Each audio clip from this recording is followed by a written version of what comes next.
Good morning. Good Monday morning. And I'm looking at the sun shining across those trees that are blooming across the road there. It is gorgeous outside, but it's really cold. It's warmed up to 31. It was 29 when I woke up. I checked because it's cold, right? I'm ready for spring, I'm ready for summer, but it's just taking its sweet time to get here, right? Then we can complain about the heat. We don't have to complain about the cold anymore. We can complain about the heat, right? We always got something to complain about, right? Whatever it is. It's always a choice. It's always an option to complain. Now, it doesn't get you anywhere. As a matter of fact, there's a scripture in Colossians 3, I believe, that says, don't complain about anything. That's kind of hard. That's harsh, right? Don't complain about anything. Nothing. Never. I got some complaints, right? But anyway, so it doesn't help. It doesn't help at all. Complaint makes us bitter, right? rather than complaining, let's just put some action. Whether that means fixing something yourself, or going to buy something new, or replacing something, or getting out of a toxic relationship, or whatever that might mean, right? It's still better to do something than to just complain, because all you're gonna that some people like to complain, just sit and complain, and I wasn't gonna talk about complaining. I wouldn't complain about complaining. No, anyway, hope you're having a great morning. I've really titled this The List. And this morning when I got up, I've been up early, was up early, reading, praying, thinking, giving God my list, right? And I've got a long list, but I found myself in Isaiah 30. It's a familiar passage. We've talked about it before. Verse 15 says, in returning and rest, you will be saved.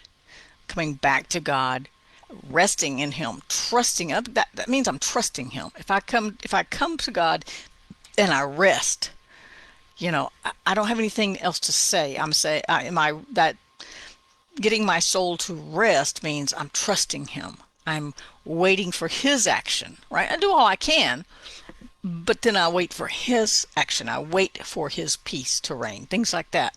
It says, in quietness and confidence will be your strength. And that's not a confidence in myself.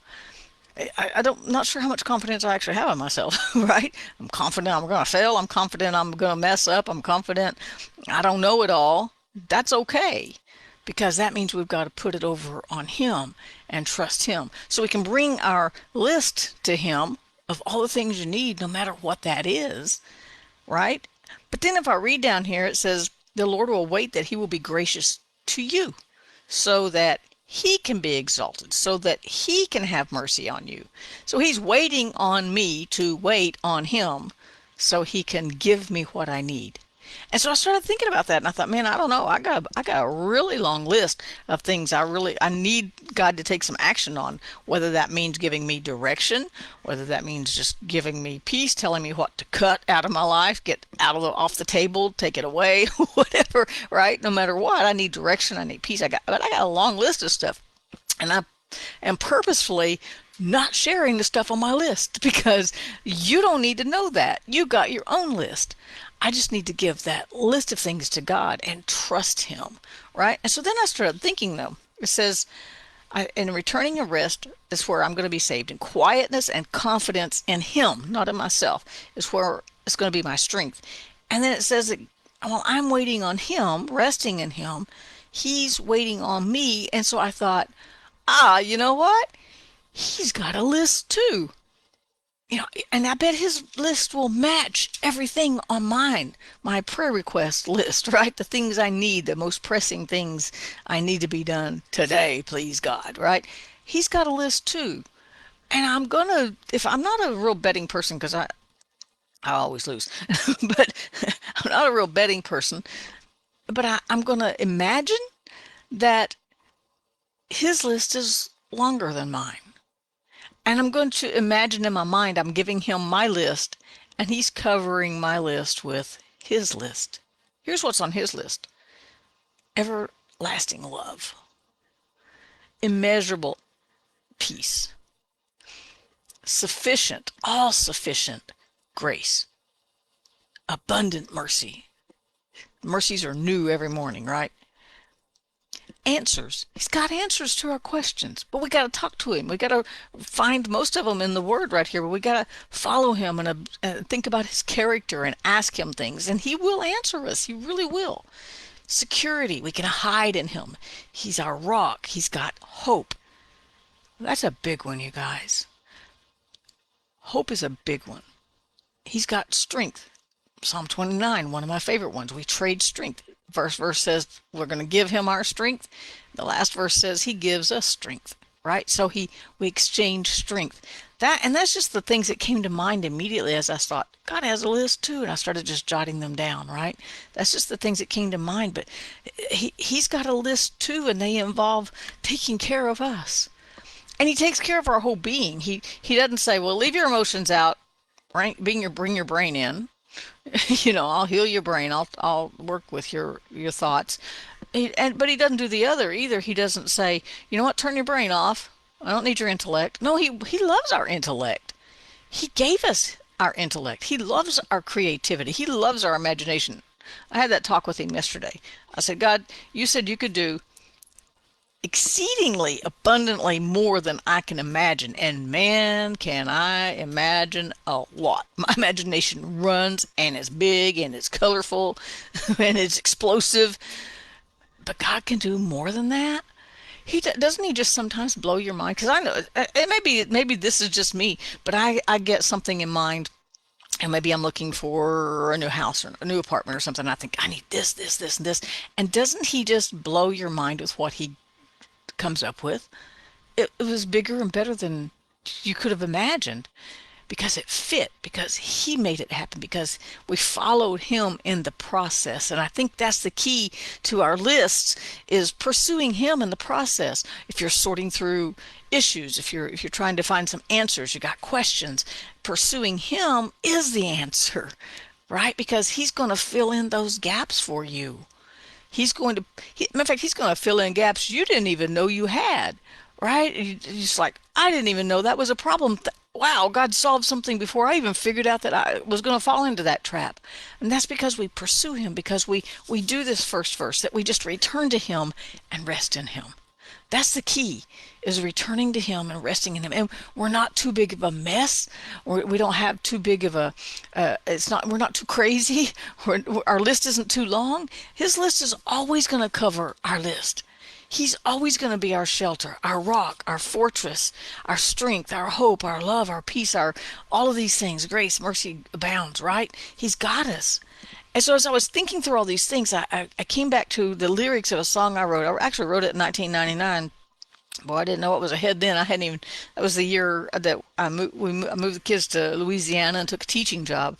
When I wrote this in February, I had no idea the next month I was going to be moving and picking up and just moving everything. So anyway, and so I sat at the piano the other day and played it. I found it in my book. I was like, oh, I remember this one. And it says, here's the lyric: some things in my life I can't deny. Some things still make me ask why. But I can't deny his mercy. I can't deny his grace. I can't deny the work of his love. I can't deny his faithfulness to me. Isn't that amazing? I can't deny. Sometimes I look back at lyrics and go, I wrote that. It's in my writing. It's my. Well, you can't read it. That's how I know it's my writing. And then the next part says this. And this was before Chris's wreck. This was before Branella's wreck. It was before, goodness, all kinds of crazy things that have happened since 1999. We're 23 years into this. What is it called? 2000s, right? So it goes from there. I can't deny your faithfulness. For your name has been a mighty strong tower. You've been my refuge from the storm. Has he been your refuge once? He can be your refuge again. As a matter of fact, he's a perpetual refuge. He's always right there. If we have a storm, we can seek our refuge. We can seek him for our refuge, right? You've kept me through the flood, and you've kept me through the fire. I can't deny your faithfulness to me. Has he kept you through some stuff? If you've trusted him at all, you should be able to look back and go, man, there was some times that were really tight, some times that were really difficult, but God was faithful. And you know what? God doesn't change. He's still got this list, faithfulness. He's going to be faithful to us. But he's got a rock. You don't carry that with you to hide in it, right? You can't carry a blow up cave that can provide, you don't have a portable cellar, right? That you take with you when there's going to be a storm. That is in a solid, and it's in one place, and you've got to run to that. If a tornado comes through and you have a cellar, I don't have one, but if you have one and a storm's coming over your house, you need to get in the cellar. You don't have to go, it's not the right time to go look for one, right? So that means that God is immovable. That rock is always there, but it's up to us to run to that rock. It's up to us to look to him for answers. He's got the answers. We just have to trust him for those answers. We have to trust him for love. We have to trust that he really loves us. We have to trust that he's given us peace, and then we have to let it rain. We trust that he gives us grace, that no matter what we face in a day, he's got us covered. So that he's immovable. We got to run to him, just like this talks about in Isaiah 30. In returning to him and resting in him is where our salvation is. And resting quietly and confidently in him is our strength. He's immovable, but we got to run to him. Now he's everywhere, but we don't. He's going to be where we are, but we got to spiritually run to him and hide in him, because he's our rock, he's our shelter, he's our security, he's our strength. He has our answers. He's got grace, peace, mercy, love, whatever we need for this moment. He's got it on his list, and he's got it covered. He's got you covered today. Take him your list and pick up his list. Think about his list today instead of your own. It'll change your perspective on your list, I promise. Have a great day, you guys. Peace out, and I'll see you tomorrow.